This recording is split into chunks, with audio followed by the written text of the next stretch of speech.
জলাবদ্ধতা নিয়ে ভোগান্তির আরও খবর জানাতে যুক্ত হচ্ছেন শাহরিয়ার জামান পুলক। তিনি আছেন নিউ মার্কেট এলাকায়। পুলক, জানাবেন নিউ মার্কেট এলাকায় পানি সরেছে কিনা আর জনগণের ভোগান্তি কেমন দেখছেন?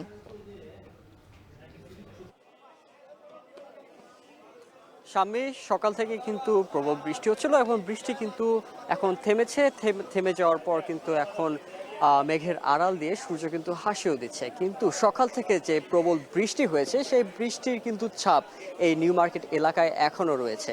পানি নামলেও পানি নামার পর যে যে আবর্জনা স্তূপ, সেই আবর্জনা স্তূপ কিন্তু আমরা এখন দেখতে পাচ্ছি। এখানে যারা ব্যবসায়ীরা রয়েছেন সেই ব্যবসায়ীরা কিন্তু সকাল থেকে আমাদের এই যে পানির জলবদ্ধতা রয়েছিল সেই জলবদ্ধতা নিরসনের জন্য কাজ করে যাচ্ছিলেন এবং তাদের সাথে আমরা কথা বলেছি। তারা বলছিলেন যে সকাল 11টা পর্যন্ত হাঁটু সমান পানি ছিল এই নিউ মার্কেট এরিয়ার ভিতরে।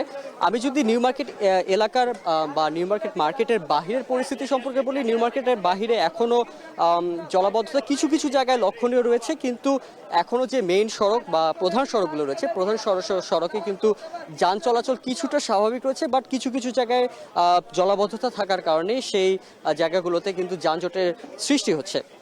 এছাড়া আমি সকাল থেকে আরও অনেক জায়গায় ঘুরেছি, সেই বিষয়গুলো যদি আপনাকে আমি যে বিস্তারিতভাবে জানাই, তবে আমরা গিয়েছিলাম হচ্ছে কাকরাইলে, মতিঝিল, মিরপুর, আরামবাগ, এইসব এলাকা আমরা কিন্তু ঘুরেছি। এইসব এলাকায় কিন্তু এখনো পর্যন্ত জলাবদ্ধতা বিরাজমান করছে এবং এসব এলাকায় যে লেভেলে পানি উঠেছে সেটার জন্য কিন্তু কিছু কিছু জায়গায় যে বিটুমিন উঠে গিয়ে প্রধান সড়কে যে পাথর, সে পাথরও কিন্তু উঠে গিয়েছে, সেগুলো আমরা দেখেছি।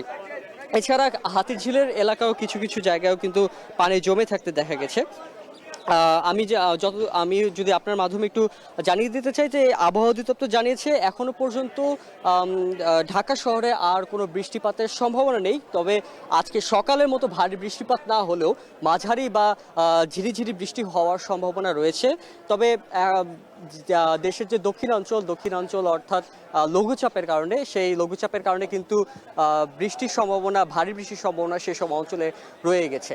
তো এখন আমি যে জায়গায় দাঁড়িয়ে আছি রাজধানী নিউ মার্কেট এরিয়ায়, সেখানে কিন্তু আজ পুজোর পুজোর যে সময়টা, সেটার জন্য কিন্তু সকাল থেকেই কিন্তু ক্রেতা সমাগম কম ছিল। তবে বৃষ্টি কমার পর এবং পানি সরে যাওয়ার পর থেকে কিন্তু এখানে ক্রেতা সমাগম বাড়ছে এবং ক্রেতারা কিন্তু এখন মার্কেট বা তাদের পুজোর যে মার্কেট তারা কিন্তু করতে আসছে এখন। তো এই ছিল স্বামী আমার কাছে নিউ মার্কেট এরিয়া থেকে সর্বশেষ। ধন্যবাদ শাহরিয়ার জামান পুলক। নিউ মার্কেট এলাকা থেকে জলাবদ্ধতার খবর জানাচ্ছিলেন পুলক।